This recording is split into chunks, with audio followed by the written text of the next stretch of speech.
This is a short story I wrote called The Porcupine and the Starborn.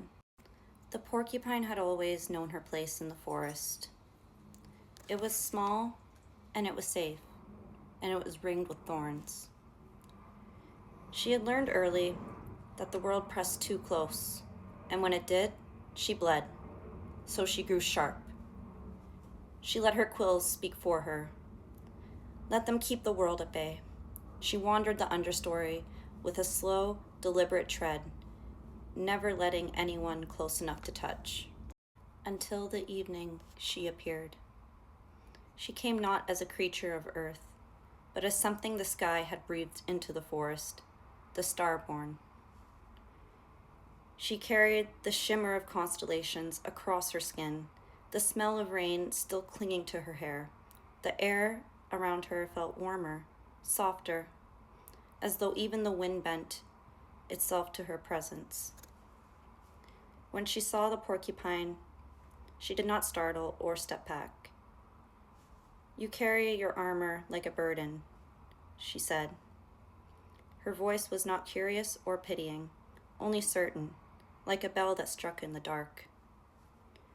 "It's not armor," the porcupine told her. "It's me."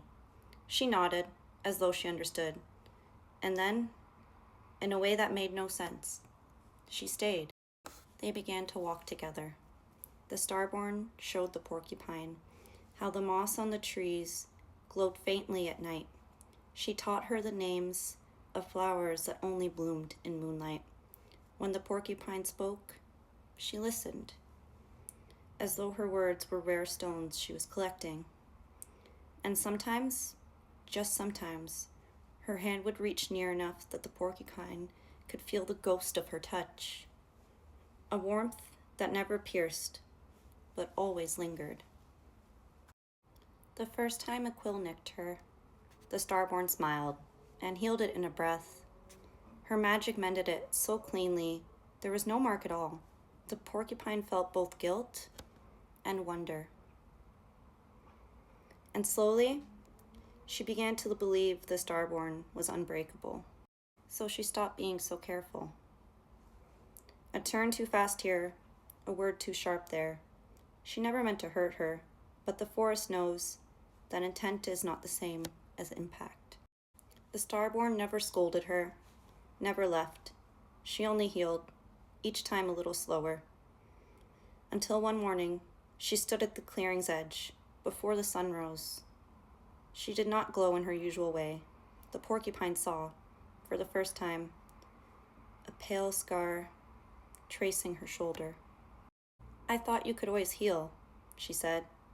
"I can," the Starborn replied, "but healing still hurts, and some wounds leave marks no magic can reach." Her words hung in the air like mist. "I never meant," the porcupine began, but she silenced her with a small, sad smile. "I know, but meaning doesn't unmake the wound." And then the light took her, not in a sudden flash, but in a slow unraveling, until she was nothing but a faint warmth in the morning air. The porcupine stayed there, long after she was gone.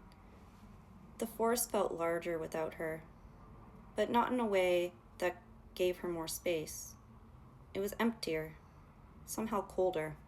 She wandered their paths for weeks, retracing every step they had taken.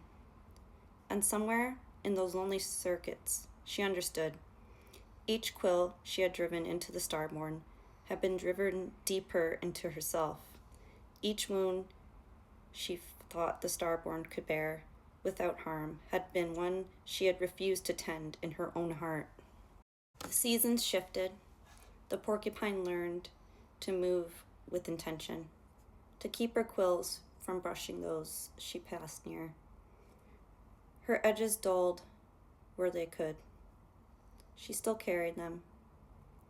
They were still her, but now she knew the cost of using them carelessly. By the stream, she found a hollow oak and made it her home. The moss there grew especially soft, untouched by bramble or thorn.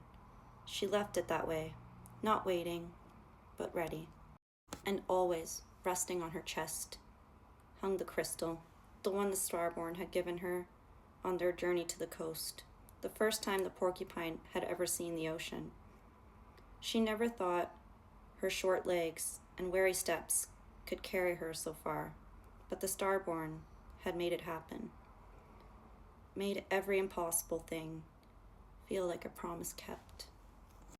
The crystal still smelled faintly of salt and wind when she held it to her nose. It caught the moonlight in ways that made it look almost alive, and though she no longer dreamed of holding the Starborn's hand, she carried that piece of her always over her heart, a small, silent reminder she had been loved enough to see the edge of the world.